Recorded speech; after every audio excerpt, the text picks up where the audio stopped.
Olha só, pessoal, às vezes a gente sente umas dores nas nossas articulações e não sabemos bem o que está causando aquilo e a gente já vai logo dando o diagnóstico baseado naquele senso comum, né? Ah, é tendinite, é bursite. Mas afinal, o que é cada uma dessas doenças, né, dessas patologias? Quem explica pra gente agora bem melhor por Skype é a fisioterapeuta Tamires Costa. Tamires, muito bom dia, seja muito bem-vinda aqui ao Bem Assim. Infelizmente à distância, né? Mas é porque o momento pede. Infelizmente. Bom dia, Mara, bom dia a todos que estão nos assistindo.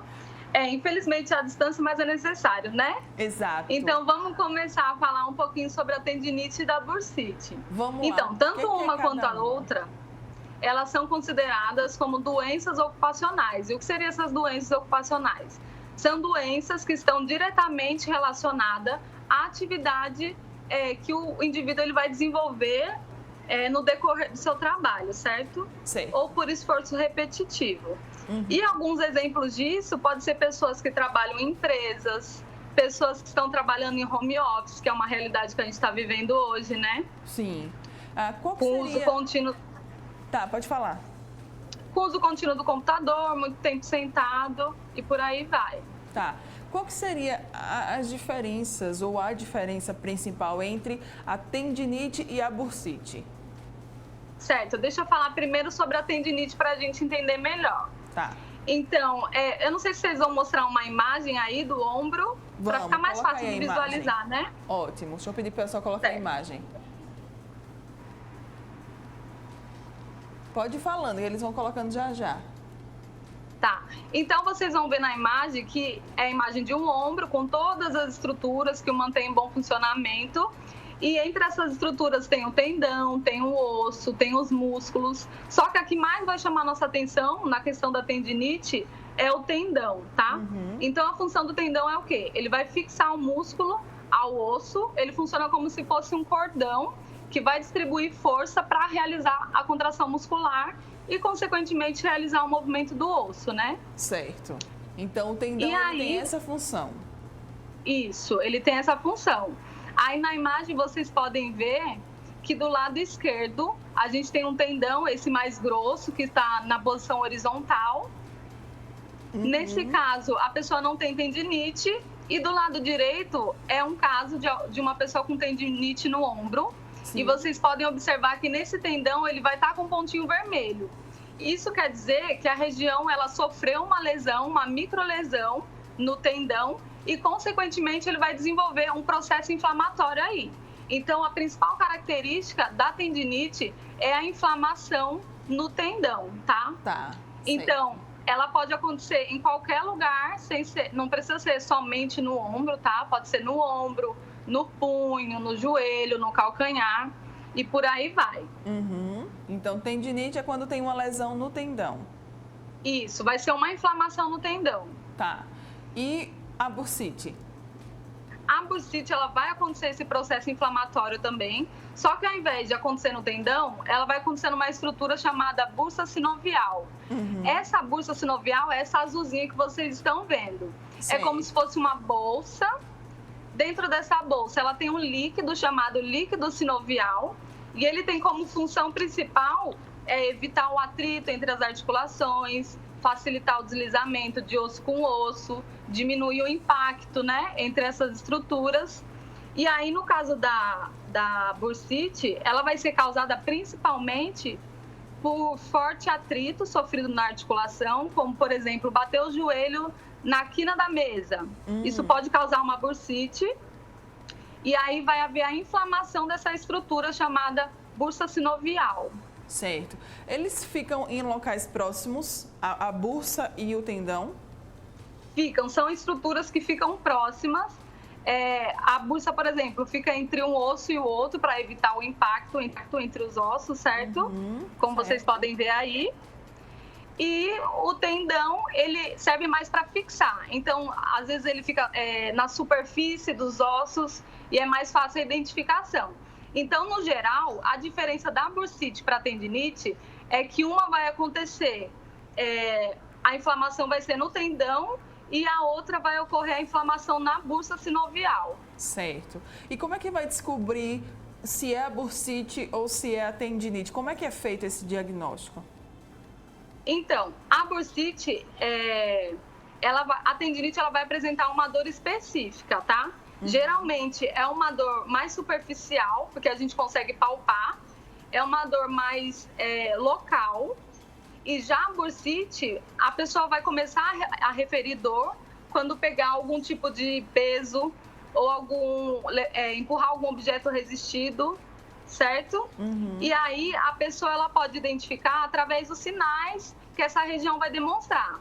Então, os sinais flogísticos são as principais características para a identificação, certo? Sim. Então, o paciente ele vai demonstrar dor, ela pode ser pontual ou resistida, vai apresentar um calor na região, vermelhidão na região, principalmente vai apresentar um edema nessa região e muitas das vezes ele pode apresentar restrição de movimento por conta da dor. Mas nem toda dor vai ser uma dessas duas doenças, né? Isso, tem que ter muita atenção, por isso que é muito importante o papel do fisioterapeuta e realizar uma avaliação fisioterapêutica, tá? E aí, ao referir dor, é importante você procurar um profissional. O nosso papel é o quê? A gente vai avaliar o paciente, vai identificar o tipo de dor, a intensidade dessa dor, vai aplicar alguns testes específicos que existem para a identificação da tendinite e para a identificação da bursite. Certo. E aí, além disso, o fisioterapeuta ele pode solicitar alguns exames, como ultrassom, como a ressonância magnética, tudo isso para confirmação dessa lesão, tá? Tá. Então, eu senti alguma dor nas minhas articulações, joelho, aqui nos punhos, nos ombros. É importante que eu busque logo, então, um profissional da fisioterapia, um fisioterapeuta. Isso, é importante que você procure antes que essa lesão ela piore, né? Você pode agravar cada vez mais, até por conta que ela pode ser desenvolvida por maus hábitos que a gente tem. Era isso que eu queria saber. Quais são as possíveis causas, os fatores de risco que poderiam fazer com que essas patologias elas se desenvolvessem? Então, pode ser causada por movimentos repetitivos, tá? Ou por excesso de peso. Alguns exemplos que eu posso dar são pessoas que trabalham muito tempo na mesma posição, com o uso do computador, por exemplo. Quem digita muito, né? Dona de casa que faz muito movimento excessivo e de forma desordenada, né? Certo. Pode desenvolver essa doença. Tá. E aí, primeiramente, ela vai apresentar de uma forma mais aguda. Você vai sentir dor e conforme essa permanência dessa dor, é importante você procurar um fisioterapeuta. Você estava falando no começo da entrevista sobre a questão do home office, né? Essa tem sido uma alternativa para muitas pessoas nesse momento da pandemia do novo coronavírus. Quais que seriam as suas dicas para que as pessoas elas evitem essas lesões, tanto na bursa quanto no tendão, durante essa época? Porque assim, o local de trabalho ele é um local, às vezes, preparado para aquela pessoa. Tem a mesinha, tem a cadeira. Em casa, muitas vezes, as pessoas elas podem não ter a estrutura que se tem lá no trabalho. Isso, exatamente. Algumas prevenções a gente pode ter, seja em casa, seja no trabalho ou no home office mesmo.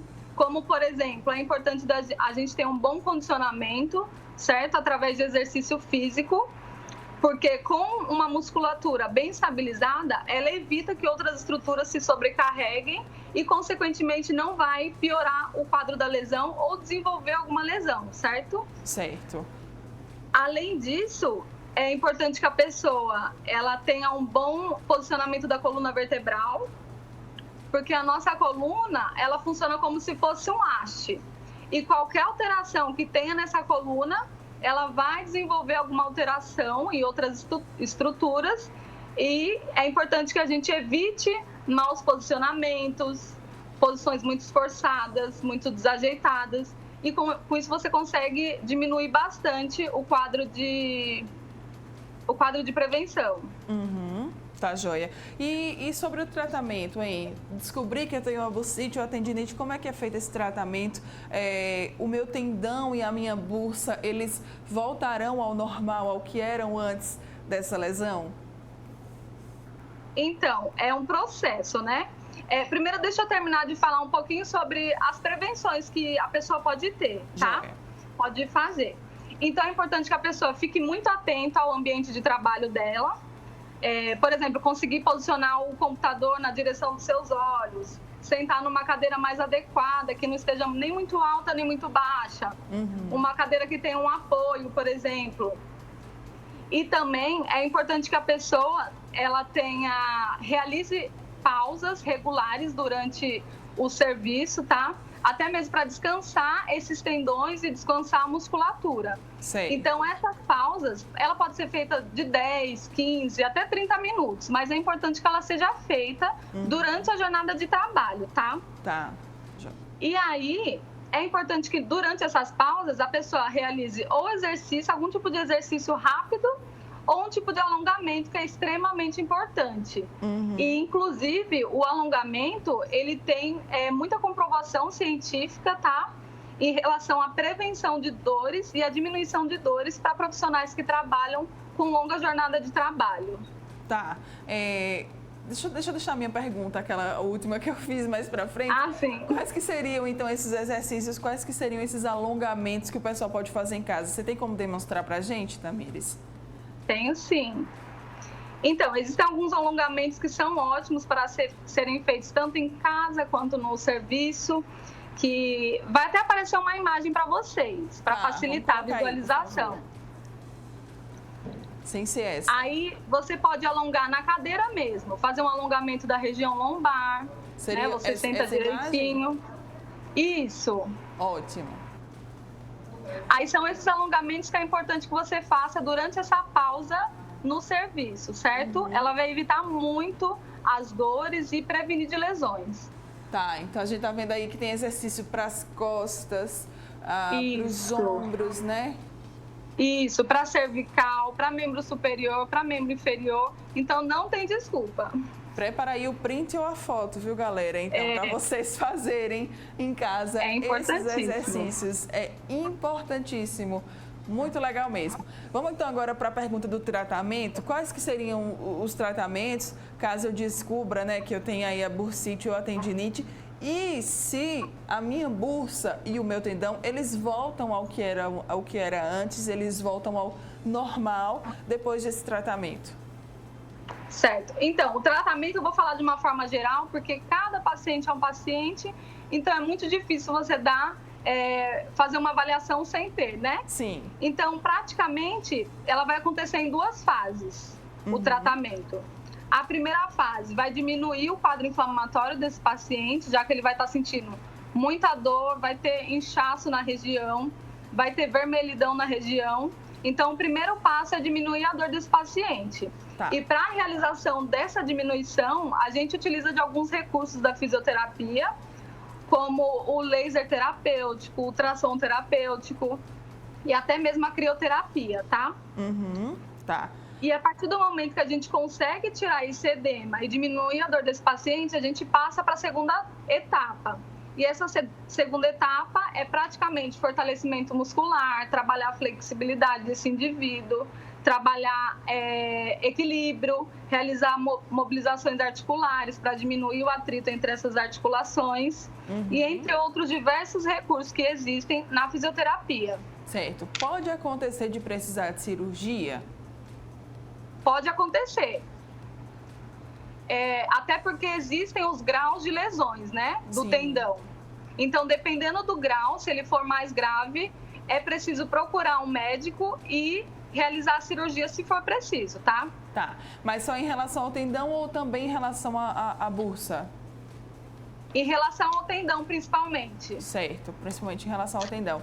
Eu queria agora, Tamires, para a gente fechar, vamos reforçar as dicas, os cuidados que as pessoas elas devem ter, tanto quem está, né, trabalhando, quem não pode parar nesse momento, principalmente a gente também vou colocar aí quem está na linha de frente, né, que é o pessoal da área da saúde, que muitas vezes estão tendo plantões exaustivos de tão longos. Vamos dar dicas para essas pessoas e para quem está trabalhando em casa, né, porque a gente está se dividindo aí. Tem gente que está em casa, tem gente que está no ofício, na labuta. Quais que são as dicas?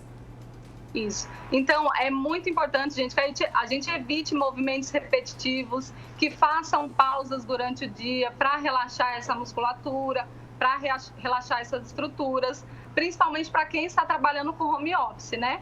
No caso das donas de casa, por exemplo, é importante que tenha muita atenção ao movimento que vai realizar. Não fazer de qualquer forma, não fazer com muita força.